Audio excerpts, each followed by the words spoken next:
Verification সংস্থা থেকে যে রিপোর্ট দিয়েছে তার মধ্যে কোনো একটি সংস্থা আমাদেরকে হয়তো নেগেটিভ দিয়েছে, একটি সংস্থা হয়তো পজিটিভ দিয়েছে।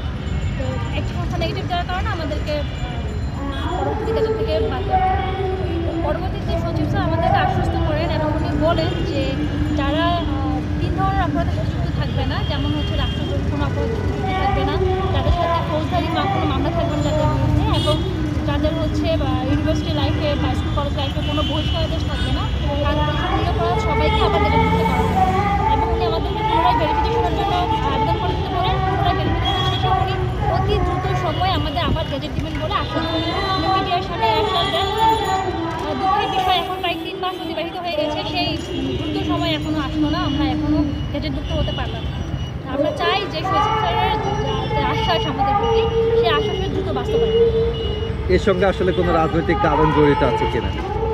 আমরা মনে করি না এক্ষেত্রে কোনো রাজনৈতিক কারণ জড়িত আছে, কারণ আমরা ব্যক্তিগতভাবে কেউ কখনো কোনো রাজনীতির সাথে জড়িত ছিলাম না। আমাদের ক্যাম্পাস লাইফে বা যেখানে